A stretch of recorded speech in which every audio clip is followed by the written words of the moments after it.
Durante los próximos minutos, los textos se transforman en sonidos, las palabras vibran en el aire y la literatura se escucha por la radio. Te damos la bienvenida a Sonoteca UNR, la biblioteca sonora de Radio Universidad de Rosario.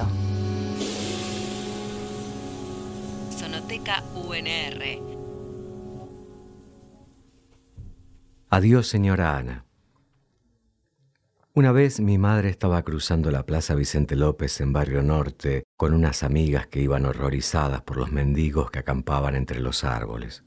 De repente, desde la sombra de un toldo de plástico, se oyó la voz de uno de esos tipos que la saludaba.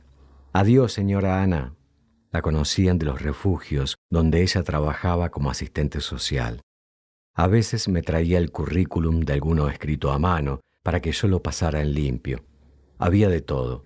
Desde gente analfabeta sin ningún oficio, hasta profesionales que en algún momento habían quedado a la intemperie. Muchos eran alcohólicos. En los refugios se quedaban un tiempo, se recuperaban, comían, se bañaban, les daban ropa, quizás conseguían algún trabajo, se iban a una pensión, mejoraban y a los 2 meses reaparecían en harapos. Mamá compaginaba los contrastes. Terminaba de ayudar a personas caídas en la mugre gris de la calle y pocas horas después estaba acompañando a mi padre al cóctel de una embajada. Editaba a su manera esos saltos. No sé bien cómo lo hacía. A veces yo quedaba entre cuadro y cuadro. Iba a un colegio inglés de blazer y corbata, pero de pronto, cuando necesitaba botines de rugby, a mamá le parecían muy caros y me compraba los botines sacachispas con tapones de goma, que eran la burla de todo el equipo. Con la plata que cuestan esos botines come una familia durante 1 mes, decía. Y seguro que era cierto. Ahora veo que ella estaría tratando de unir lo imposible, el comedor del refugio y los tics de clase alta, buscando un lugar improbable en medio de esas incoherencias y contradicciones. Siempre estaba parada en esa zona incómoda, ocupándose de todos. A mediados de diciembre nos íbamos a Pinamar, cuando todavía era un balneario chico con calles de arena. El cine no abría hasta enero y en los días feos no había nada que hacer. Mamá inventaba programas. Vamos al centro a comprar espirales para mosquitos, vamos a las dunas, vamos al barco hundido, vamos a juntar caracoles, vamos al bosque a juntar piñas para la chimenea, y nos cargaba en el auto con mis hermanas y algún amigo sumado. Corríamos por la playa, con el viento del mar en las orejas, mamá riéndose. Con un cuidado un poco descuidado nos dejaba hacer, probar, saltar, empaparnos hasta quedar azules de frío. Nos tirábamos de un acantilado de arena, gritábamos «Adiós, mundo cruel» y volvíamos a trepar el médano jadeando. Estoy hablando de esa chica rubia, esa mujer joven corriendo por la playa o mirándonos desde la confitería del Parador, tomándose un café o una cerveza con su amiga Maruca. Las olas enormes de la sudestada levantándose y reventando en la rompiente, y nosotros, rubios y desgreñados como niños vikingos, haciendo pozos, guerras de arena, volcanes. Cada tanto nos relojeaban del otro lado del vidrio a ver si estábamos todos. Se empezó a enfermar después de cumplir 60, así que tuvo muchos años de salud y buena vida, pero es una cuestión de perspectiva. Me queda su enfermedad en primer plano, tapándome el resto de su tiempo luminoso, y eso es injusto. Por eso ahora salto a ese pasado, por encima de sus últimos años. Solo la escritura me deja hacer eso, saltar al verano de mamá. Acá estoy. Papá venía en enero, solo unos días y los fines de semana. El resto del tiempo era el Edipo liberado. Tengo un recuerdo naranja de unas mañanas, cuando me despertaba en su cuarto. Supongo que yo había llorado a la noche y mamá me había llevado a su cama. Y tengo un recuerdo de ella vistiéndose a la mañana, pensando que yo estaba dormido. Ella de espaldas, poniéndose una remera. Mamá tendría 35 años y yo 4. Me acuerdo de la luz naranja y amarilla del sol en las cortinas. Los vecinos de al lado tenían unos árboles con manzanitas ácidas y nos turnábamos para ir a robarlas. Nos daba terror y fascinación. Había que saltar una pared baja, de piedra, agarrar todas las que uno podía y volver al otro lado con las manzanas escondidas en el suéter. A mí me mandaban más veces porque era el más chico, y una vez me pescó el vecino. Oí los gritos. Logré trepar de vuelta a la pared soltando las manzanas. Corrimos, nos escondimos en un ropero de la casa y nos quedamos escuchando que alguien hablaba con mamá. Mis hermanas me decían que iba a venir la policía, se la iban a llevar a mamá y la iban a meter presa por mi culpa. Yo lloraba. Mamá en la cárcel. No iba a poder salir por años. ¿Y nosotros? ¿Cómo íbamos a hacer si papá estaba en Buenos Aires y mamá no podía cuidarnos? Mamá nos sacó del ropero, nos puso en penitencia, pero al rato me subió a mí al auto. Yo la miraba manejar con el pelo al viento, por los caminos llenos de pozos. Éramos libres. Nos estábamos escapando juntos sin mis hermanas. Mamá venía fumando. A veces fumaba, quizás venía fumando, metiendo los cambios, manejando rápido y sin apuro. Pasaban los pinos hacia atrás. ¿No nos va a alcanzar la policía, ma? No, se rió ella. ¿Y a dónde vamos? Vamos a comprar duraznos y manzanas porque eso de meterse a robar en la casa del vecino está muy mal. Durante muchos años trabajó en un equipo de adopción con otros asistentes sociales y psicólogos. Hacía de nexo, juntaba las partes, se ocupaba de las madres que iban a dar el hijo en adopción y de los bebés y de los padres adoptivos y de las madres sustitutas y temporales. Las madres que dan al hijo en adopción tienen un tiempo para decidir durante el cual pueden reflexionar sobre lo que están por hacer, porque una vez entregado el hijo a los padres adoptivos, el hecho es irreversible. Son unos meses, no sé bien cuántos.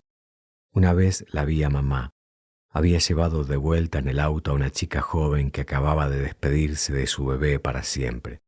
Cuando llegaron, vieron que algunos vecinos, enterados de la decisión, le habían acumulado toda la basura de la cuadra en la puerta de la casa.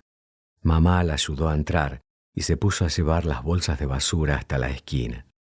Tenía mucha fuerza, fuerza emocional, empuje, amor para contener a todos, la familia, los amigos, los conocidos, los desconocidos, los extraños que no le parecían extraños. Después de cumplir 60 años, ese núcleo solar no aguantó más y empezó a romperse. Empezó con dificultad para mover un brazo, un diagnóstico de Parkinson y algo más no del todo diagnosticado. Se olvidaba palabras, se perdía. Una vez le hice una tarjeta plastificada con el teléfono de todos para que la tuviera en la cartera. Al tiempo me dijo que se había ofendido cuando se la di, pero que ahora me agradecía porque la había tenido que usar. Se fue extraviando, perdiéndose incluso para sí misma. Tenía alucinaciones, y todo esto ocurría en paralelo con el crecimiento de mi hijo Francisco. Parecía como si el lenguaje se trasvasara de mamá a su nieto. Hubo un momento muy exacto en el que se cruzaron. Fue en el auto. Otra vez el auto. La historia de mi vida sucede en un auto. Ya escribí sobre esto alguna vez. Esta vez manejaba yo. Mamá se puso nerviosa, no me acuerdo por qué, y empezó a hablar de cosas incomprensibles, de peligros y seres malignos que entraban en su casa, y mi hijo en el asiento de atrás me hablaba de dragones furiosos. Se cruzaron en un punto exacto. Ella perdía la cordura y mi hijo todavía estaba en su locura de los 5 años. Ambos atrapados en un mundo imaginario y descontrolado. Los dragones de Fran se metían en las palabras de mamá, en su alarma y su miedo. Era todo una gran confusión de ladrones y monstruos, una épica surgida a toda velocidad en medio de la autopista. Y yo agarrado al volante, tratando de pensar claro, aferrado a mi supuesta lucidez. Fue muy extraño el modo en que, a medida que perdía el lenguaje, los lenguajes ajenos empezaban a dominarla. Por ejemplo, en el baño de mis padres había 2 bachas, una junto a la otra. Una vez mamá se lavó las manos, se las secó, y al hacer un paso al costado para irse, quedó como atrapada por el lenguaje arquitectónico de la repetición de la segunda bacha, y entonces se volvió a lavar las manos. Si intentaba decirle algo con el televisor prendido, las palabras de los locutores se le metían en la frase.